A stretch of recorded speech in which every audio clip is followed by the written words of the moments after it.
Hi everyone, Tammy Redmond here, your business growth strategist and coach. Thank you for joining me on the Inspiring Action Shifting Perspective videocast.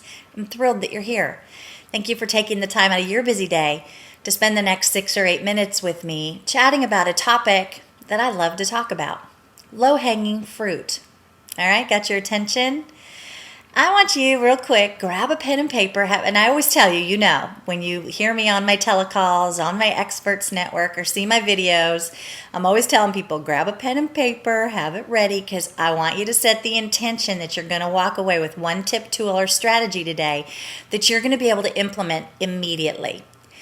And so get your pen and paper, and I want you to write down these 3 words, low-hanging fruit. That's it. Write it down, underline it, low-hanging fruit. Got it? Okay. Now I want you to number 1 through 5 underneath that. 1, 2, 3, 4, 5. All right, you got that, right? So it's low-hanging fruit, and the numbers 1 through 5 underneath it in a column, okay? All right. So now what I want you to listen for are the 5 names as you hear me talking in the next 6 minutes about low-hanging fruit and who that low-hanging fruit is in your network. I want you to be ready to write down the 5 names that come to mind, because those 5 names are money left on the table. The 5 names you're going to come up with are your next clients, the next strong leads, or the next referrals for you, next joint venture partners for you to engage with. So let's think about this for a minute. I want you to go and think about your network. I want you to think about who is in your network that you engage with on a weekly or multiple times a month. Let's just even say multiple times a month. All right? They could be people you've never met in person. They could be people that you tweet with, that you Facebook with, that you're linked with on LinkedIn.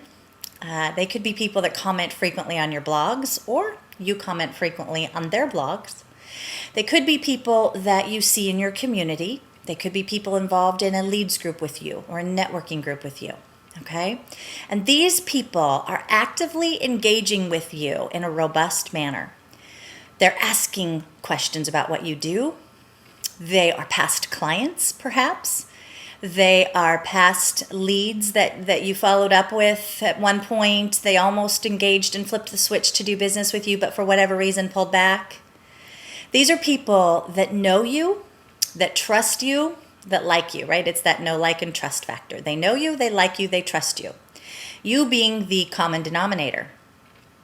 And these people also, they may be people that would be in your Hollywood squares that are really very well connected people. I know for me, like on my Facebook, I have my group set up that I've got my connected folks, I've got my faith-based folks, I've got my friends, I've got business connections, I've got different groups that I check in with, and I have them listed in my different lists on Facebook from my friends.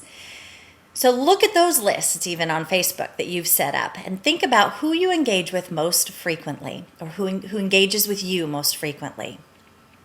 And of those people that you've either done business with, that you talk with frequently, that you're connected with in person or online, I want you to think about the questions that they ask you. What are the topics that they bring up to you? The comments that they make to you about your services? Have they asked you a lot of questions around who you work with lately? Or are they calling you asking for tips and input about a project that they're working on? These people know you, they like you, and they trust you in such a way that they're engaging with you around the work that you do, in perhaps even in somewhat of an indirect manner. Do you have those people? Is it starting to work? You're getting some names of people, some faces of people in your mind? Start filling them in and come up with the top 5 for you. Because those people that are most frequently connecting with you are the people that are your low-hanging fruit. And again, they could be past clients, and it may be time to re-engage them in going to that next level. I just had that happen with me, actually, where I had a former client call me and say, we've been talking and we'd like to engage with you for more services because we're watching what you're doing out there. We see how it's working for you, and we're really needing some more of what we know Coach Tammy can bring to the table because we know you can help add revenue to our bottom line. Great. Let's get started. And that low-hanging fruit and that conversation came out of continuing to nurture that relationship after the contract had ended, okay? I've also had people engage with me that have never worked with me, but I would consider them low-hanging fruit because we're connected in various circles and we see each other frequently. So they're always asking me questions about the latest, greatest thing I'm up to. What's the headline, Tammy? What have you been creating lately? Tell me about what kind of projects you've got going on. And while that may be very genuine and we connect and collaborate for the mutual success of each other, they're also, when I listen to what they say, I hear in what they're asking or what they're sharing, I hear that inquisitive part, that question, that ponder of maybe they might like to engage and go further in working with me for coaching. For communication strategy building, for whatever, I've got my narrow market, they know it, and I can hear because as my new friend, John Jantsch, who is the author of a new soon-to-be released book called The Referral Engine, which he graciously included me in a very small section of the book. I just recently saw him, and he pointed out something that I tell folks all the time, and that is to listen. Be there to listen to what people are saying to you or around you, because in that moment of listening is where we see how we can engage with them, help them, support them, right? So this low-hanging fruit, that list of 5 people that I had you come up with, that list of 5 people, I want you to further flesh it out, and I want you to write down next to their names what they commonly talk to you about. What questions do they commonly ask you?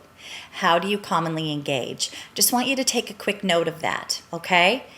And we're going to wrap up here with, I want you to be very, very thorough and go back over your list and make sure as you think about those people that you engage with on a regular basis, virtually or in person, that ask you questions about the services that you provide, or perhaps they know because they've worked with you before and received your services or your product.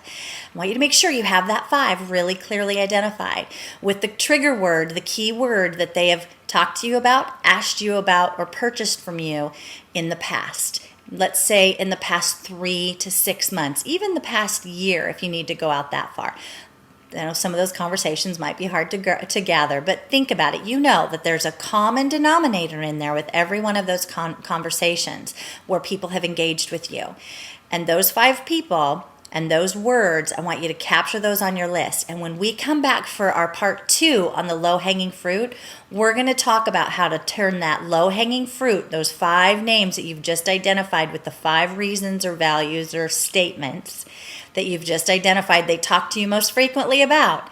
We're going to convert that and find a way in an action plan to convert that into cash flow. So this is Tammy Redmond, your business growth strategist and coach, with another Inspiring Action Shifting Perspectives video talking today about low-hanging fruit, part 1. So tune back in with us soon to check out part 2. Make it a great day.